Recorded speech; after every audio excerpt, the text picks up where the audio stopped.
लालची मिठाई वाला। दीनपुर गांव में सोहन नाम का हलवाई रहता था। वह खूब बढ़िया और स्वादिष्ट मिठाइयाँ बनाने के लिए जाना जाता था।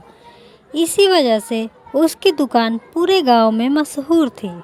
पूरा गांव उसी की दुकान से मिठाई खरीदता था।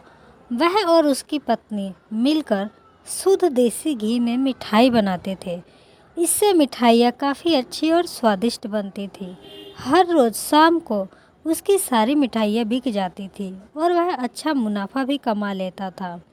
मिठाइयों से जैसे ही आमदनी बढ़ने लगी, सोहन के मन में और पैसा कमाने का लालच आने लग गया। अपने इसी लालच के चलते उसे एक तरकीब सूझी। वह शहर गया और वहाँ से एक दो चुंबक के टुकड़े लेकर आ गया।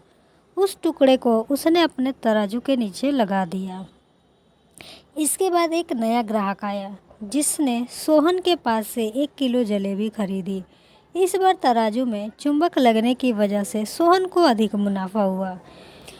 उसने अपनी इस तरकीब के बारे में अपनी पत्नी को भी बताया, लेकिन उसकी पत्नी को सोहन की यह चाल अच्छी नहीं लगी। उसने सोहन को समझाया कि अपने ग्राहकों के साथ इस तरह की धोखेबाजी नहीं करनी चाहिए, लेकिन सोहन ने अपनी पत्नी की बात बिल्कुल भी नहीं सुनी। वह हर रोज़ तराजू के नीचे चुंबक लगाकर अपने ग्राहकों को धोखा देने लगा। इससे उसका मुनाफा बढ़कर कई गुना अधिक हो गया। इससे सोहन को काफ़ी खुशी हुई। एक दिन सोहन की दुकान पर रवि नाम का एक नया लड़का आया। उसने सोहन से 2 किलो जलेबी खरीदी। सोहन ने इसे भी चुंबक लगे तराजू से तौलकर जलेबियाँ दे दी। रवि ने जैसे ही जलेबी उठाई, उसे लगा कि जलेबी का वजन 2 किलो से कम है। उसने अपना शक दूर करने के लिए सोहन से दोबारा से जलेबी तौलने के लिए कहा। रवि की बात सुनकर सोहन चिढ़ गया। उसने कहा, मेरे पास इतना फालतू समय नहीं है कि मैं बार बार तुम्हारी जलेबी ही तौलता रहूं। इतना कहकर उसने रवि को वहां से जाने के लिए कह दिया। सोहन मिठाई वाले की बात सुनने के बाद रवि जलेबी लेकर वहां से चला गया। वह एक दूसरी दुकान पर गया और वहां बैठे मिठाई वाले से जलेबी तौलने के लिए कहा। जब दूसरे दुकानदार ने जलेबी तौली तो जलेबियाँ सिर्फ 1.5 किलो ही थी। अब उसका शक यकीन में बदल गया था। उसे पता चल गया कि सोहन मिठाई वाले के तराजू में कुछ गड़बड़ है।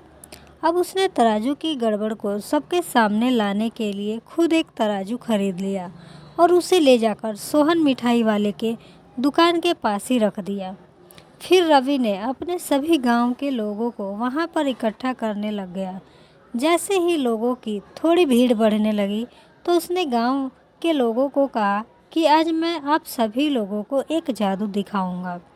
यह जादू देखने के लिए आप बस लोगों को सोहन मिठाई वाले से खरीदा गया सामान एक बार इस तराजू में तौलना होगा। तब आप लोग देखेंगे कि कैसे सोहन मिठाई वाले के तराजू में तौली गई मिठाइयाँ इस दूसरे तराजू में अपने आप ही कम हो जाती हैं। कुछ देर बाद एक दो लोग मिठाई लेकर रवि के पास पहुँचे तो उसने ऐसा करके भी दिखाया। उसके बाद सोहन की दुकान से जिसने भी मिठाई खरीदी थी, सभी ने रवि के तराजू में तौलकर देखा तो सबकी मिठाइयाँ 250 ग्राम से लेकर आधा किलो तक कम थी। यह सब देखकर लोगों को काफ़ी हैरानी हुई। अपनी दुकान के पास ही यह सब होता देख सोहन मिठाई वाला रवि से झगड़ा करने लगा। उसने लोगों को बताया कि रवि यह सब नाटक कर रहा है। अपनी बात को सही साबित करने के लिए रवि सीधे सोहन मिठाई वाले का तराजू उठा लाया। तराजू में लगा चुंबक निकालकर सबको दिखाने लगा। यह देखकर गांव वालों को बहुत गुस्सा आया। सब ने मिलकर उस लालची मिठाई वाले को खूब पीटा। अब उस लालची मिठाई वाले को अपने लालच और उसके कारण की गई गलत हरकतों का पछतावा होने लगा।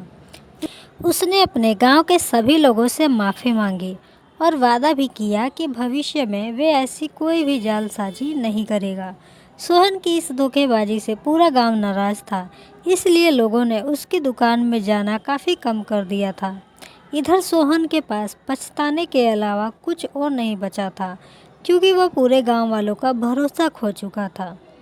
कहानी से सीख, कभी भी लालच नहीं करना चाहिए। हमेशा ईमानदारी के साथ अपना काम करने से ही इंसान का नाम होता है। लालच के चलते भले ही कुछ समय के लिए अच्छा फ़ायदा हो, लेकिन इससे इज्जत और आत्मसम्मान दोनों कम हो जाते हैं।